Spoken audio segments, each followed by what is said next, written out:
Hello students. तो अभी तक हम लोगों ने लाइट चैप्टर में रिफ्लेक्शन टॉपिक के बारे में पढ़ा था, जिसमें दो टाइप के मिरर थे, कर्व मिरर या स्फेरिकल मिरर, जो कॉन्वेक्स मिरर था एक, और दूसरा कॉनकेव मिरर, है ना। तो उसके बारे में हम लोगों ने पढ़ा। उसके बाद मिरर फार्मूला पढ़ा। मिरर फार्मूला पे बेस्ड कुछ क्वेश्चन भी हम लोगों ने लगाए। अब हमारा सेकेंड टॉपिक स्टार्ट होता है लाइट चैप्टर का, दैट इज रिफ्रैक्शन।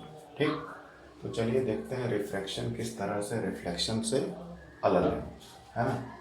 तो रिफ्रैक्शन को समझने के लिए, रिफ्रैक्शन का मतलब है यहाँ पे कोई भी ऑब्जेक्ट रहेगा, मान लीजिए कांच का कोई ट्रांसपेरेंट चीज़ है, वहाँ पे कोई पेंटिंग नहीं है। जैसे कि रिफ्लेक्शन जो हम लोग पढ़ रहे थे तो वहाँ मिरर की बात हो रही थी, और मिरर का खासियत होता है कि वन साइडेड वो पेंटेड होता है, और वही पेंटिंग क्या करता है, लाइट को वापस धकेल देता है, रिफ्लेक्ट कर देता है। अगर वो पेंटिंग ना हो तो लाइट पार कर जाएगा, है ना। तो वही मान लीजिए कोई कांच का टुकड़ा है, उसका पार्टिकुलर एक शेप है, और ट्रांसपेरेंट कांच है। अब ट्रांसपेरेंट है, उस पर पेंटिंग है नहीं, तो फिर क्या होगा, मान लेते हैं ये कोई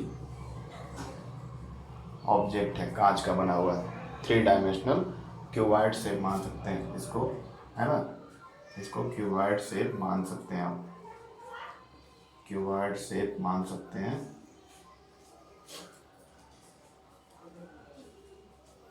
इसको क्यूबॉइड शेप मान सकते हैं। तो क्यूबॉइड शेप का एक कांच है, इतना थिकनेस इसका है। अब इसमें लाइट कोई पार हो रहा है, ठीक। जस्ट सिंपल एग्जाम्पल के लिए मैं अभी समझा रहा हूँ, है ना। ये कांच का कोई टुकड़ा है, पार्टिकुलर शेप में काटा गया है, क्यूबॉइड शेप का, क्यूबॉइड शेप का, cuboid shape glass, transparent glass बोलेंगे, ट्रांसपेरेंट। नहीं तो ग्लास तो बहुत सारे टाइप के आते हैं। तो ये पारदर्शी है, इसमें से लाइट पार कर सकता है, आ जा सकता है। अब मान लेते हैं कि यहाँ से लाइट गिर रहा है इस पर, लाइट रे आया, ठीक। अब लाइट रे इस साइड पे गिरा, और हमने इस क्यूबॉइड शेप के जो ग्लास है, इसको किसी वाइट शीट पे रख दिया, ठीक है।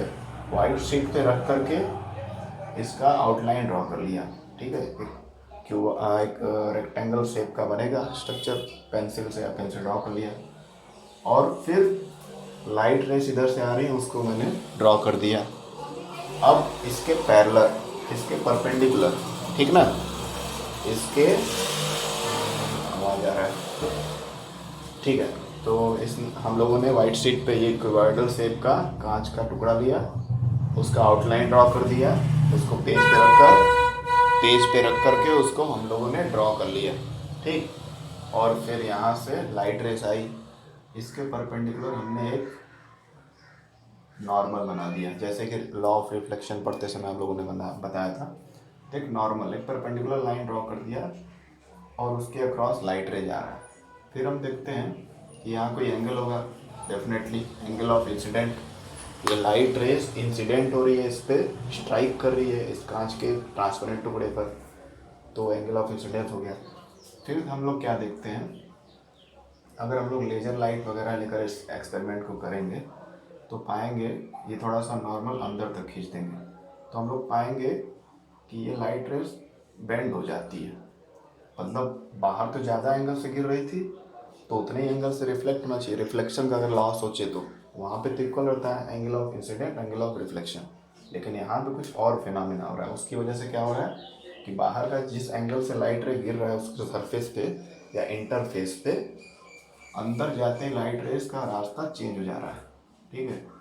अभी ऐसे आ रहा है लाइट रेस, ठीक। यहाँ पे भी एक नॉर्मल ड्रॉ करते हैं, और दूसरे साइड से हम लोग यहाँ से इस तरफ से देख रहे हैं, तो यहाँ पे फिर क्या आ रहा है, लाइट रेस वापस दूर निकल जा रही है, ठीक है। यह है angle of E, emergence, angle of emergent light, ठीक है। एंगल ऑफ इमर्जेंट यानी लाइट यहाँ से एंटर किया, एक हमने नॉर्मल ड्रॉ किया यानी परपेंडिकुलर, उससे हम लोगों ने एंगल ऑफ इंसिडेंट मेजर कर लिया।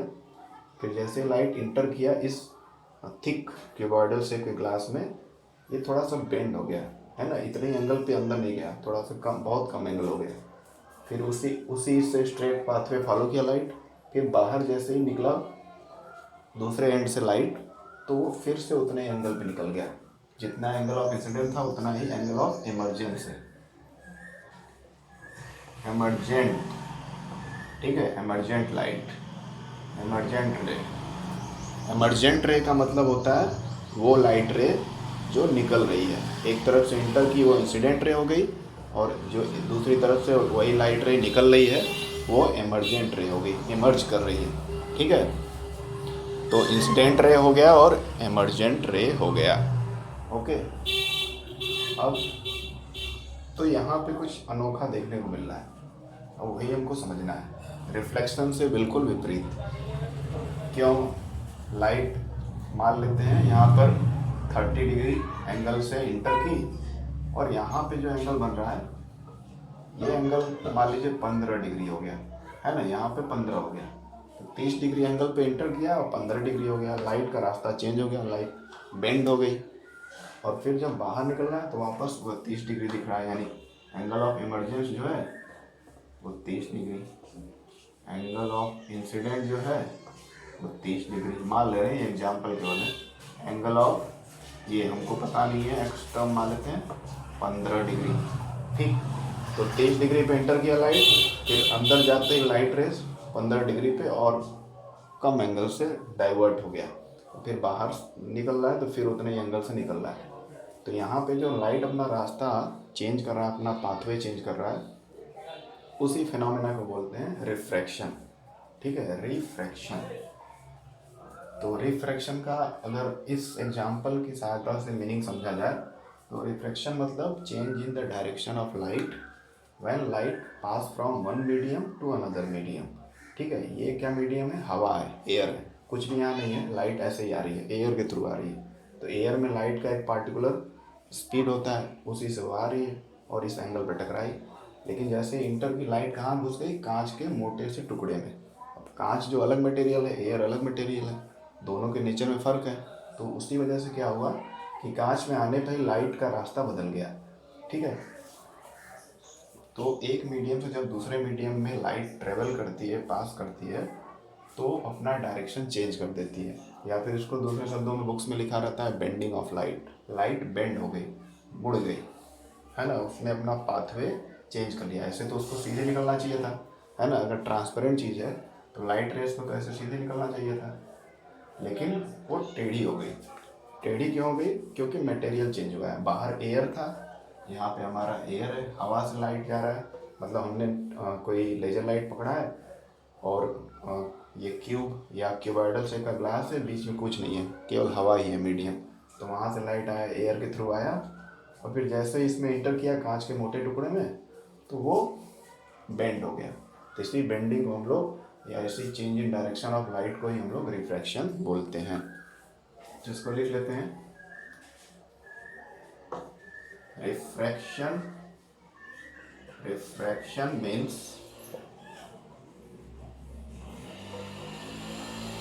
नहीं लिखते हैं, refraction is the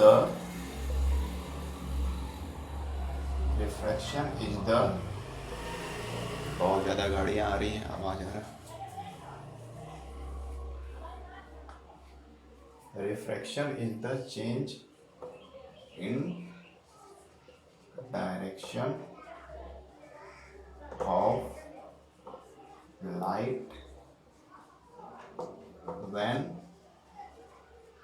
it passes from one medium to another medium।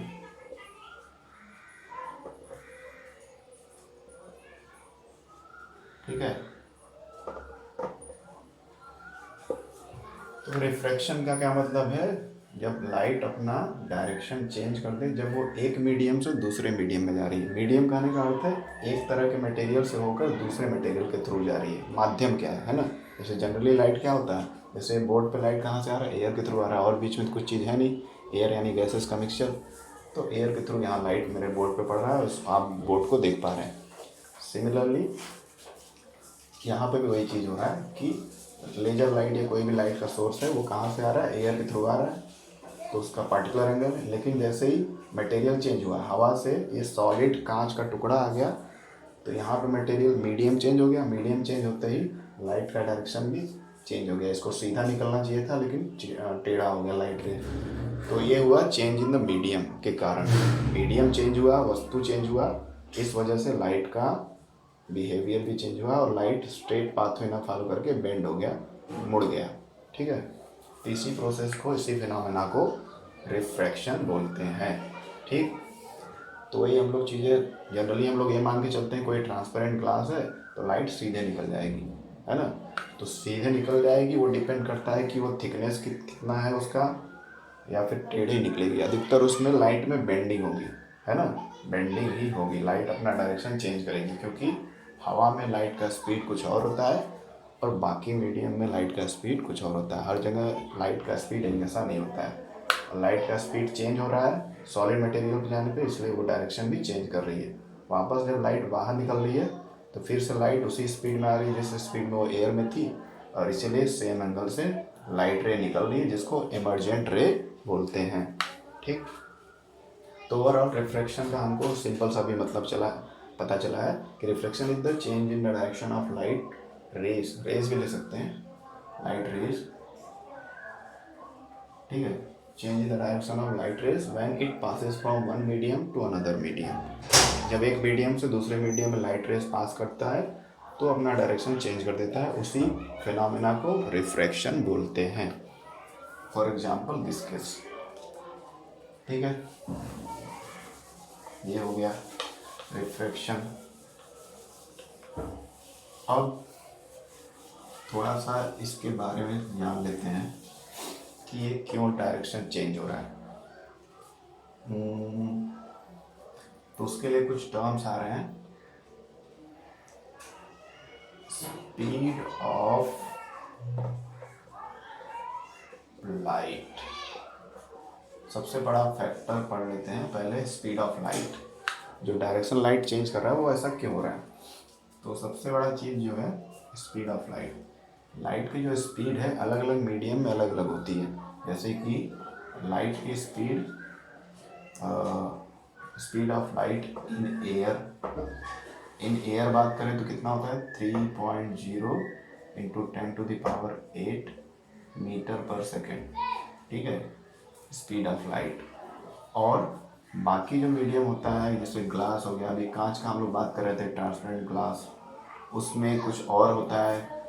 और वाटर, उसमें स्पीड अलग होता है। यानी लाइट का जो स्पीड है हर एक मीडियम में एक जैसा नहीं होता है। हवा में कुछ और है, ग्लास में कुछ और, वाटर में कुछ और, है ना। जैसे जैसे स्टेट ऑफ ऑब्जेक्ट चेंज हो रहा है वैसे वैसे जो लाइट का स्पीड होता है उसमें भी परिवर्तन होता है, चेंजेस होते हैं।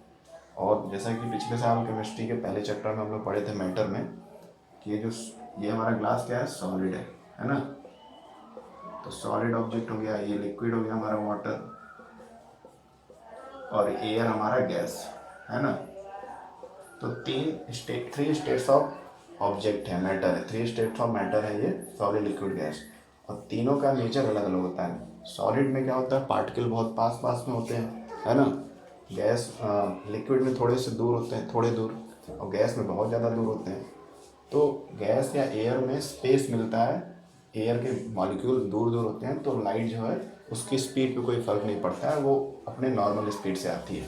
लेकिन जैसे ही वाटर या लिक्विड से सॉलिड से होकर जाती है लाइट, तो उसके स्पीड में काफ़ी चेंजेस आ जाते हैं, क्योंकि बीच में पार्टिकल आ जाते हैं, और वो लाइट के पार्टिकल्स को, लाइट में जो छोटे छोटे पार्टिकल हैं जिससे लाइट रे बना है उसको डेविएट करते हैं। इसलिए लाइट रेस अपना रास्ता बदल देती है। जब पानी में जाती है, पानी से होकर जाती है, या ग्लास से होकर जाती है, जनरली एयर से होकर जाती है, तो उसमें कोई परिवर्तन नहीं होता है। और इस लाइट का स्पीड सबसे ज़्यादा कहाँ होता है, वैक्यूम में, है ना।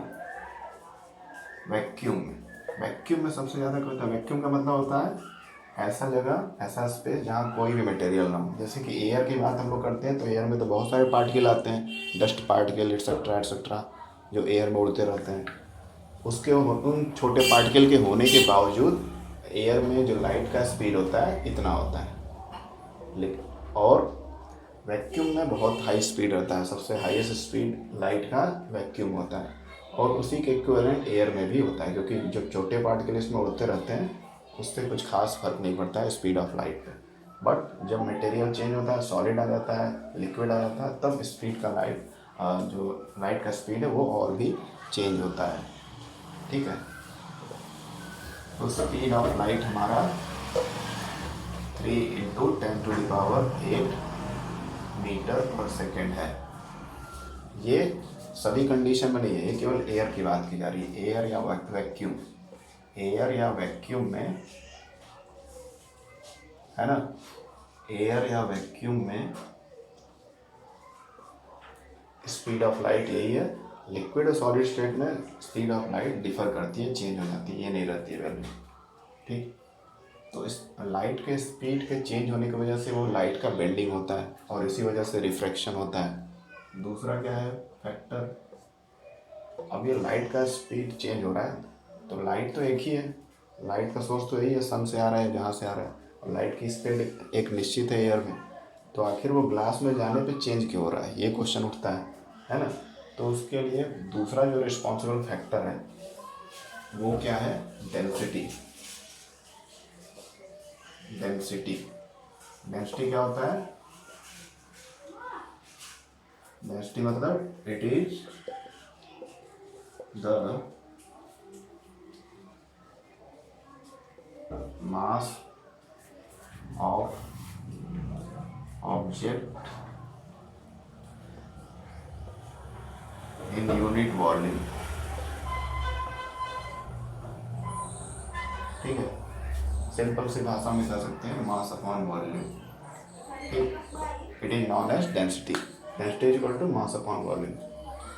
It is the mass of object in unit volume. किसी भी ऑब्जेक्ट, किसी भी मैटर का जो मास है एक पार्टिकुलर वॉल्यूम में, एक स्पेस दिया है, कोई पार्टिकुलर स्पेस है, हर एक ऑब्जेक्ट का अपना स्पेस होता है, उसी में उसके पार्टिकल रहते हैं। जैसे अगर कोई स्क्वायर शेप का ऑब्जेक्ट है तो उसके पार्टिकल इसी स्क्वायर शेप के अंदर रहेंगे, इसका वॉल्यूम क्यूब शेप का है तो क्यूब के अंदर रहेंगे, है ना। तो वॉल्यूम का मतलब है जो उसको पार्टिकुलर 3 डायमेंशनल उसको शेप मिला है उसी में उसके पार्टिकल रहेंगे। ठीक है, अब उस 3 डायमेंशनल स्पेस में कितने पार्टिकल हैं, कितने ज़्यादा हैं या कितने कम हैं, वो डिसाइड करता है कि डेंसिटी ज़्यादा होगा कि कम होगा, है ना। अब बात की जाए मान लीजिए सॉलिड की। ठीक है, तो ये कोई चौकोर सा सॉलिड सब्सटेंस है। अब इसमें पार्टिकल जो है पास पास में बहुत सारे, कोई स्पेस नहीं है फिलहाल, यहाँ तो बन जा रहा है स्पेस, एकदम पास पास में। ठीक, ये हो गया सॉलिड।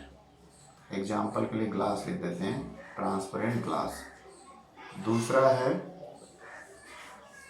दूसरा इसी शेप के आकार का एक बॉक्स है जिसमें पानी भरा है या कोई लिक्विड भरा है। अब लिक्विड में क्या होगा, स्पेस होता है मॉलिक्यूल्स के बीच में, मॉलिक्यूल्स होते हैं, स्पेस होता है। ये हो गया लिक्विड। लिक्विड मतलब वाटर मान लेते हैं यहाँ पर एग्जाम्पल के लिए लिक्विड के केस में। ठीक है, तो वाटर। और third one is same size का बॉक्स रहेगा, है ना, और इसमें है गैस पार्टिकल। गैस पार्टिकल इधर उधर इधर इधर उधर ऐसे ही है।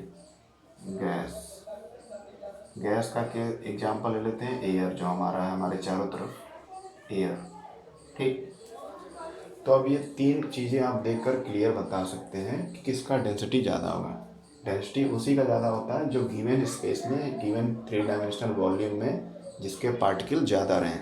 ठीक है, तो सॉलिड में देख रहे हैं आप, एक सॉलिड का जो शेप रहता है फिक्स रहता है। अगर अलग अलग सॉलिड चीज़ों की बात की जाए तो यहाँ पे एक पार्टिकुलर शेप है, कह सकते हैं कि क्यूबॉइडल शेप का है या रेक्टेंगुलर शेप का है, और उसमें पार्टिकल बहुत क्लोजली पैक्ड हैं, कोई स्पेस नहीं है या बहुत ही माइन्यूट नेग्लिजिबल स्पेस है।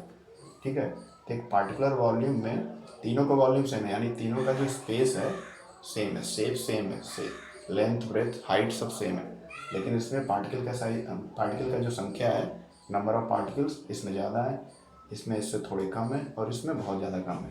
इसमें ज़्यादा है, सारे क्लोजली पैक्ड हैं, इसमें है तो, लेकिन उनके बीच में स्पेस है और थोड़े पार्टिकल कम है। यहाँ पे पार्टिकल और कम है और बहुत दूर दूर उनके बीच में स्पेस बहुत ज़्यादा है, तो डेंसिटी इसका हाई होगा। डेंसिटी का अगर देखा जाए इसका वेरी हाई होगा, है ना, वेरी हाई।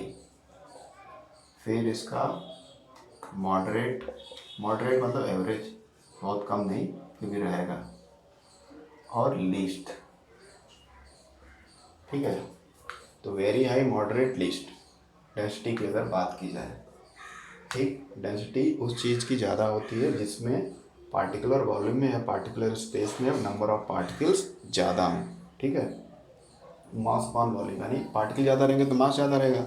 ज़्यादा पार्टिकल एक पार्टिकुलर शेप में एक पार्टिकुलर वॉल्यूम में अगर रहेंगे तो उसका डेंसिटी ऑब्जेक्ट का ज़्यादा रहेगा, तो सॉलिड का डेंसिटी हमेशा हाई रहेगा। उसके बाद आते हैं लिक्विड केस में। लिक्विड में पार्टिकल के बीच में स्पेस है, पार्टिकल संख्या कम है, उस पार्टिकुलर शेप के आधार पे जो उस ऑब्जेक्ट का या मैटर का शेप है, तो इसलिए यहाँ पे स्पेस होने की वजह से यहाँ पे डेंसिटी क्या होगी, लो होगी, इससे लो होगी। ठीक है, इससे तो लो ही होगी। फिर इसके बाद आगे बढ़ते हैं गैसियस में। यहाँ भी जो कंटेनर है उसका शेप इन दोनों के जैसा है, सेम है, लेकिन इसमें पार्टिकल और दूर दूर है, स्पेस बहुत ज़्यादा है। तो स्पेस ज़्यादा है, पार्टिकल कम है, तो डेंसिटी सबसे कम होगी। ठीक है, तो डेंसिटी सबसे ज़्यादा सॉलिड की, उसके बाद लिक्विड की और सबसे कम गैस की होती है। ओके, अब इससे आप समझ सकते हैं कि जब लाइट रेज एयर से होकर पास होती है, एयर यानी गैस पार्टिकल से होकर पास होती है, तो उसके स्पीड पे क्यों फ़र्क नहीं पड़ता और वो जैसा का तैसा रहता है। ठीक है, क्योंकि वहाँ पे डेंसिटी जो है बहुत ही कम होती है, लीस्ट होती है। लीस्ट होती है मतलब नेग्लिजिबल नहीं बोल सकते, उनका भी कुछ है मास, लीस्ट या वेरी लेस बोल सकते हैं। ठीक है, गैस में या एयर में जो लाइट फ्लो करता है तो उसकी स्पीड पे ज़्यादा फर्क नहीं पड़ता, हम लोग हमेशा यही लेते हैं। ठीक है, वहाँ क्योंकि डेंसिटी जो पार्टिकल की कम है।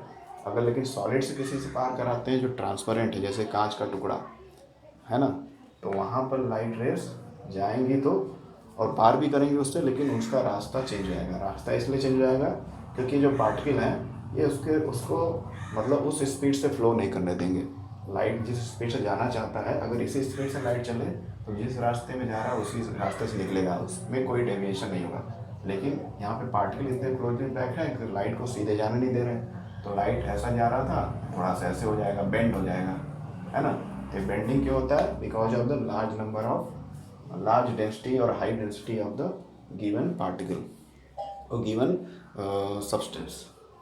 अब वाटर की बात करते हैं, पानी या लिक्विड जो भी है उसमें भी पार्टिकल हैं और काफ़ी ज़्यादा है। अगर हम लोग गैस से कंपेयर करें तो गैस से बहुत ज़्यादा है, लेकिन इसमें स्पेस होता है।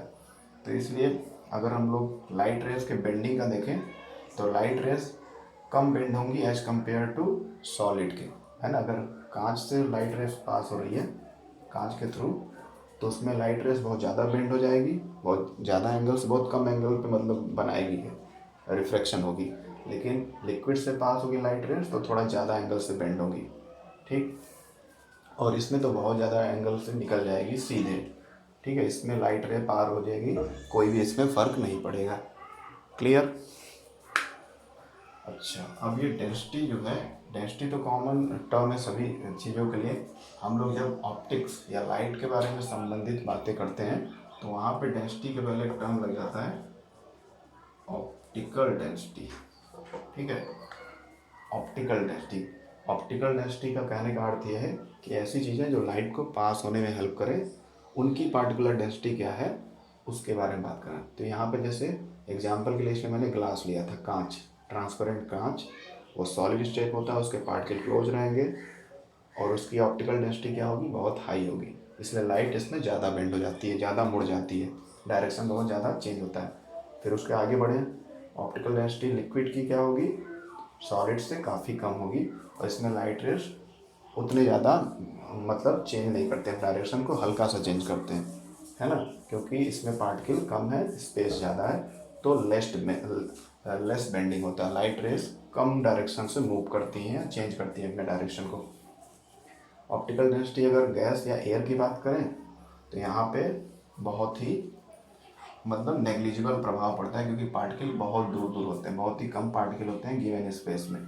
तो दैट इज वाई लाइट के ऊपर कोई प्रभाव नहीं पड़ता और लाइट सीधे निकल जाती है इस केस में, और उसके स्पीड में भी कोई परिवर्तन नहीं होता है।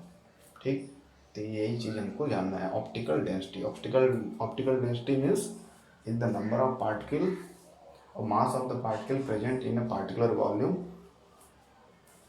Is known as optical density and the light flowing through it. ठीक, किसी ऐसी वस्तु जिससे लाइट पास हो रहा है उसका पार्टिकुलर जो डेंसिटी होता है उसको हम लोग ऑप्टिकल डेंसिटी बोलते हैं। ठीक है, अब ऐसी चीज़ को नहीं बोलेंगे जिससे लाइट जा ही नहीं रहा है। अब जैसे ये बोर्ड है, तो बोर्ड के नीचे पीछे दीवार में इसके पीछे नहीं जा रहा होगा लाइट, क्योंकि ये ऑप्टिकल डिवाइस ही नहीं है या ऑप्टिकल ऑब्जेक्ट नहीं है। ऑप्टिकल ऑब्जेक्ट वही होगा जो लाइट को पार कराए और उसका एक पार्टिकुलर डेंसिटी होगा। हर चीज़ का डेंसिटी होता है, इसका भी डेंसिटी होगा, लेकिन ये ऑप्टिकल डेंसिटी इसको नहीं कहेंगे, इसको नॉर्मल डेंसिटी बोलेंगे। ठीक, ऑप्टिकल डेंसिटी कहने का अर्थ है कि ऐसा ऑब्जेक्ट जिसमें से लाइट पास थ्रू हो जाए उस और उसका एक पार्टिकुलर जो डेंसिटी नॉर्मल होगा उसको हम लोग ऑप्टिकल डेंसिटी बोलते हैं। और उसी डेंसिटी की वजह से वो क्या करता है, ऑब्जेक्ट लाइट रेज को थोड़ा सा बेंड कर देता है, मोड़ देता है, या उसके डायरेक्शन को चेंज कर देता है। अब लाइट रेज बेंड हो रही है यानी उनकी स्पीड में परिवर्तन हो रहा है। स्पीड में परिवर्तन क्यों हो रहा है, क्योंकि नंबर ऑफ पार्टिकल जो है अलग अलग स्टेट ऑफ मैटर में वो ज़्यादा कम है। तो जहाँ ज़्यादा रहेंगे वो ज़्यादा रोकेंगे लाइट रेज को, इस वजह से लाइट का डायरेक्शन ज़्यादा बेंड होगा, इसमें कम बेंड होगा, इसमें एकदम नहीं बेंड होगा। ठीक, तो ये हो गया। ओके, ये बहुत इंपॉर्टेंट था ऑप्टिकल डेंसिटी समझना। तो यही कारण था जो हम लोग अभी सबसे पहला एग्जांपल लिए थे कि जो कांच के टुकड़े से लाइट रे आ रही, मतलब एयर से आ रही थी तो ज़्यादा एंगल भी कर रही थी, और जैसे ही कांच के टुकड़े में इंटर की तो वो लाइट रेस क्या हो गई, वो लाइट रेस बहुत कम एंगल पे मुड़ गई। चलिए अब एक और टॉपिक पढ़ लेते हैं, तीसरा नहीं, डेंसिटी से रिलेटेड है। डेंसिटी से रिलेटेड मीडियम, या आप तीसरा पॉइंट कर सकते हैं।